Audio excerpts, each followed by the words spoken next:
Pacifier la province de l'Ituri et restaurer l'autorité de l'État préoccupe au plus haut point les autorités politico-militaires de la République démocratique du Congo. C'est ce qui justifie l'arrivée du ministre de la Défense nationale, Gilbert Kabanda Abunya, chef-lieu de la province de l'Ituri.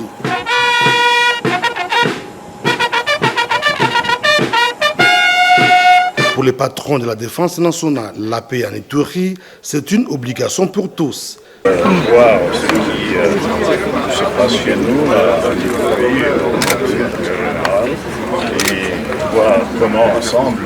La population de l'Ituri doit garder l'espoir pour le retour d'une paix durable si l'ensemble de la province estime de son côté. Le député national Héritier Chouma de la Commission défense et sécurité au sein de l'Assemblée nationale avant d'appeler les groupes armés à déposer les armes. Vous savez, il y a deux choses que les gens doivent comprendre. L'état de siège, c'est une autre chose. La sécurité, c'est aussi une autre chose. Et j'ai toujours dit, la question de la sécurité, ce n'est pas la question qu'on doit poser ou donner cette responsabilité à l'armée ou soit à la police. La question de sécurité, c'est la question de tout le monde. Les groupes armés, ils devaient déposer. On n'a pas l'état de faire la guerre. Allez ailleurs, vérifier, voyager à Goma. Et là-bas, chez eux, il y a le développement. Je pense qu'il est temps que nous devons nous mettre quand même ensemble, chercher à comprendre les vrais mobiles ou la cause profonde qui nous pousse à nous créer nous-mêmes les sécurités. Cette énième arrivée du ministre Gilbert Kabanda à Ituri au lendemain du renforcement de l'effectif militaire traduit la ferme détermination du commandant suprême des forces armées et de la police à en finir une fois pour toutes avec les groupes armés existants en Ituri. Les forces armées de la République démocratique du Congo ont détruit ce matin une tentative d'embuscade sur le convoi. Ce convoi était sous la haute protection de l'armée régulière et à cette occasion, les forces armées ont détruit méchamment cette embuscade dont le bilan fait état de 8 éléments de ZADF neutralisés légalement et 4 armes de type AK-47 récupérées lors de cette embuscade tendue par ces renégats qui sont à la quête ou qui mènent les opérations de survie, c'est-à-dire s'attaquer à la paisible population en cherchant à se ravitailler, en vivre comme bien d'autres autres choses qui peuvent le servir de survie. Et donc, ces ennemis de la paix sont aux abois depuis que nous nous sommes rangés lors de batailles utiles pour les attaquer, les détruire partout où ils peuvent surgir. Et donc, pour le moment, la situation est sous contrôle des forces armées, la situation est maîtrisée. Nous sommes dans les opérations de poursuite à Luna où ces embuscades ont eu lieu. Donc, la situation est calme. Nous appelons la population encore une fois de soutenir son armée, de continuer à collaborer avec les forces armées, de faire confiance à l'autorité militaire, à l'état de siège, le lieutenant-général Luboya Kashamadjoni, qui, avec son équipe, se sont déployés pour neutraliser l'ennemi et pacifier la province et restaurer l'autorité de l'État. Aucune communauté ou un groupe d'individus peut garder en sa possession des armes pour sa défense et sa protection. C'est la mission exclusive de l'État congolais qui ne ménage aucun effort pour sécuriser toutes les communautés vivant en Ituri. Déclaration de l'administrateur militaire du territoire d'Irumu au sujet de certains Bouchas qui détiennent illégalement des armes et membres de ZADF au cours d'un meeting populaire à Chabi Centre. Être ennemi, ce n'est pas seulement posséder une arme. Quand tu aides l'ennemi avec les informations, tu es aussi ennemi. Ouais.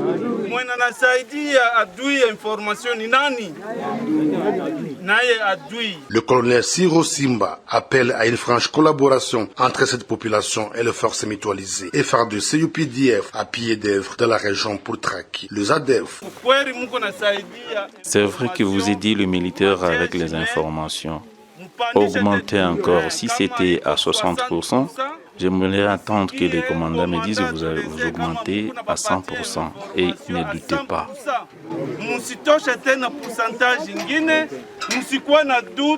UAP, pendant l'état de siège, quelques-uns parmi ces civils s'étaient rendus avec leurs armes au FARDC à la suite des opérations militaires. Les troupes ougandaises et congolaises sont renforcées dans ces coins de l'Ituri pour traquer les rebelles ADF et leurs alliés. 10 jours au lendemain, la ville de Bunia s'est revêtue de sa nouvelle robe grâce à l'esprit du développement incarné par les autorités de l'état de siège. Nous sommes au quartier Bigo. Ici, le maire de la ville de Bunia, le commissaire supérieur principal Chabwiniwamigo John, représentant les gouverneurs militaires, lance officiellement les travaux de la reconstruction du pont Sodirou, un passage obligé des échanges commerciaux reliant les communes Chari et Mbunia à la grande satisfaction des usagers. Notre impression est de grande satisfaction, d'autant plus que ça vient répondre aux besoins réels de la population. Vous savez, ces ponts nous permettaient de nous relier facilement de notre coin vers le marché. Ça favorisait également le climat des affaires, mais aussi ça privilégiait aussi les relations entre communautés. Sur une période de 3 mois, sera construit dans cet endroit un gigantesque ouvrage, a confirmé le directeur général de l'OVD Ituri. Nous allons essayer de régler certaines choses par rapport à l'ancien pont. L'ancien pont était étroit, mais celui-ci aura une largeur même de 8 mètres, avec une portée d'à peu près 5 mètres, ce qui n'était pas le cas. Au milieu, je dis, il y aura une pile. Pile, c'est le poteau qui va soutenir le pont au milieu, de part et d'autre, de 2 kilomètres. Occasion pour le maire de la ville de Bunia d'appeler au nom du gouverneur militaire la population iturienne à accompagner les actions du gouvernement provincial, tant sur le plan sécuritaire que sur le plan du développement en vue de la restauration de l'autorité de l'État dans cette partie du pays. Les gens de cette province, ceux-là qui ne voient que du côté négatif de l'état de siège, peuvent aujourd'hui se rendre compte que nous sommes là pour eux et qu'ils doivent nous aider. Pour rappel, depuis l'instauration de l'état de siège, l'administration militaire sous le leadership éclairé du lieutenant-général Luboya Kanchamadjoni, plusieurs infrastructures ont été construites ou réhabilitées, créant ainsi une nouvelle image de la province de l'Ituri. Qu'il n'est point question de laisser ne fût-ce qu'un centimètre carré de la République démocratique du Congo être occupé par des agresseurs. Et je veux que cet état d'esprit anime chacune et chacun d'entre vous ici, car vous avez ce noble devoir de défendre la patrie. Et en retour, celle-ci, elle a l'obligation de tout mettre en œuvre pour reconnaître votre bravoure, vous mettre à l'aise ainsi que vos familles respectives pour que votre travail soit toujours exemplaire. C'est ainsi que je voudrais encourager nos forces armées à toujours avoir dans l'esprit le service à la nation, à la patrie, à lutter contre les antivaleurs qui sévissent au sein des rangs de notre armée, lesquelles antivaleurs d'ailleurs concourent à l'affaiblissement du rendement de notre armée. Une armée qui est admirée. Et il y a encore quelques jours, j'échangeais avec mon homologue ougandais. Il n'a cessé de dire tout le bien qu'il pensait de notre armée. Mais je sais, nous savons que nous pouvons encore mieux faire. Et pour cela, il faut combattre les antivaleurs.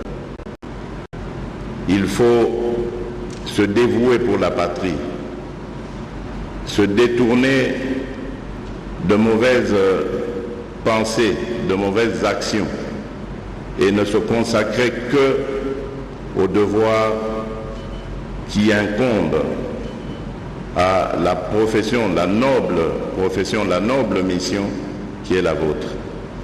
Pour la police nationale, j'en dirais aussi tout autant. La police, notre police, celle qui nous protège tous les jours du banditisme et de bien d'autres désagréments, a aussi le devoir d'être exemplaire. Je sais qu'il y a encore beaucoup de choses à parfaire, on en parlera, mais vous avez aussi le devoir de rendre service à la nation, un service qui va faire que nos concitoyens seront satisfaits de votre rendement. Je pense ici par exemple aux embouteillages, aux nombreux embouteillages qui paralysent la circulation, le transport dans la ville de Kinshasa. Cela a des conséquences néfastes sur notre économie. Et donc, ces conséquences se répercutent aussi quelque part indirectement sur vous, sur vos émoluments, vos salaires. Parce que si l'économie ne décolle pas, la richesse ne sera pas créée, celle qui consistera justement à la répartir de telle sorte que tout le monde, tous les travailleurs de la République, tous les fonctionnaires puissent se retrouver, puissent aussi évoluer. Pensez-y et tenez compte de cela. À notre corps des parcs nationaux, là je voudrais leur tirer un chapeau pour dire combien nous sommes admiratifs des sacrifices qu'ils continuent de consentir chaque jour au péril de leur vie pour protéger la faune et la flore de notre pays qui font la fierté de la République démocratique du Congo et qui, grâce à laquelle nous avons beaucoup de touristes qui arrivent, qui veulent visiter notre pays.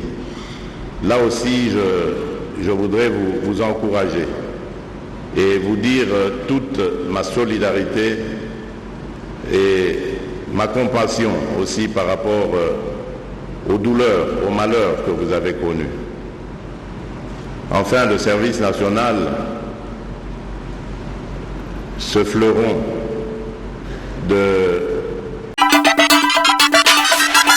Info 243 au cœur de l'actualité.